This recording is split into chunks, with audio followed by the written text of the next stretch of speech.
And for the last lesson of this chapter, let's take a look at the binomial theorem applied. This first example here is review. Just like we did yesterday, we're going to expand. And so let's see if you learned what you were supposed to. When the power is 4, there's going to be 5 terms. And they're going to start off with 4, choose 0. 4, choose 1. 4, choose 2. 4, choose 3. And 4, choose 4. Okay, this is going to serve as a review and also something to look back at and kind of get some ideas from. Okay, the second thing you do is you take the first term, which is 4x, and it's 4x to the power of 4. 4x to the 3. 4x to the 2, to the 1, to the none. And then you bring it on back with negative 3, so let's use parentheses carefully, negative 3 to the 4 power, negative 3 to the 3rd power, negative 3 squared, negative 3 to the 1 power, to the none power. Okay, that is the binomial theorem right there. Now you use your calculator to find the coefficients. So 4 choose 0 is, you might start to get the hang of things. When you choose 0, that's 1. When it's a 1, it's just that number 4. 4 choose 2 is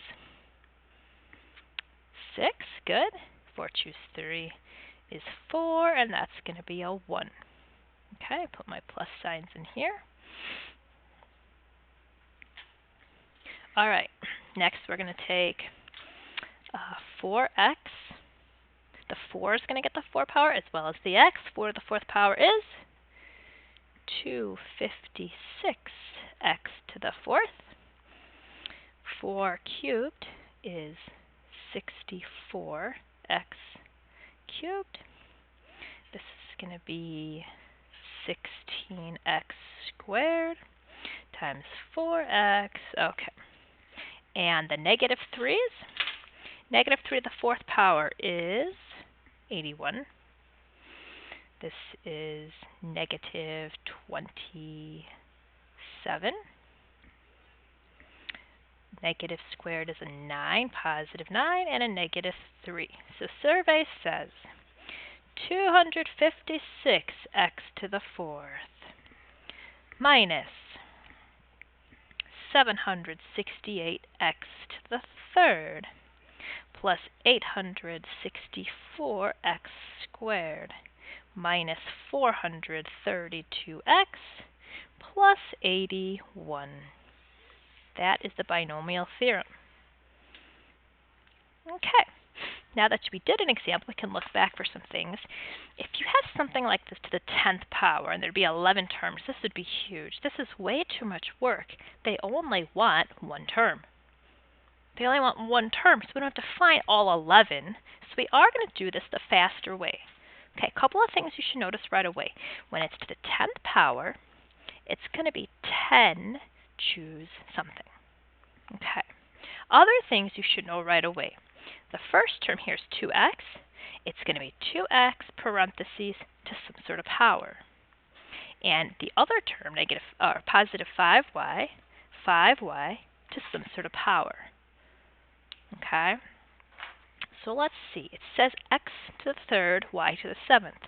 So it seems like I might have to take this 2x, raise that one to the 3rd power.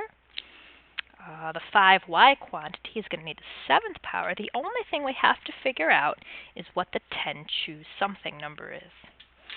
And looking back at this example here, to find the choose number, let's see, when it was 4 choose 2, there was, too many 2's to notice there. Let's go to 3. A 3, then the b value got the 3rd power. When it was 4 choose 1, the b term got the 1 power. So remember how I said that number matches exactly whatever goes when it's 4 choose 4, it's on the b value. So what number is going to go right there? It's going to be the 7. Okay, now all I have to do is calculate these three things. So we've got 10 choose 7. 10 choose 7 is 120. 2x cubed is 8x cubed. And the 5y, quantity of the 7th power, is 78,125 y to the 7th. So the term itself that they wanted me to find is that times that times that. 75 million x cubed y to the 7th. Those terms are huge. Good thing I'm only finding one of them, not all 11 of them. Here's just a quick question. What term would you be finding if it was 60 choose 7? Let's think about this and not just guess right away. So if I look back at my example problem, 4 choose 0 was the first term. 4 choose 1 was the second term. 4 choose 2 was the third term. So 60 choose 7 would be the 8th term. The 8th term. Here, I'd actually start this problem. It would go something like this. 60 choose 0. 60 choose 1. 60 choose 2. This is the first term. This is the second term. This is the third term. So, of course, that would be the 8th term. Okay, keeping that idea in mind, they want us to find the 7th term. 7th term would be 6, the power is 6. 6 choose, it would have to be 6. Okay, looking at the rest of this problem here, it's 3x to some sort of power, and it's going to be negative 2y to some sort of power. Remember the one that I said matches nicely? You should always match it up. The b value right here, the 6, is going to go on the 6. And these two powers always have to add up to something. Let's go back and look at a couple of examples. 7 and 3 made the 10th power. Every time you have a 4th power, they always had to add up. 3 plus 1 makes 4.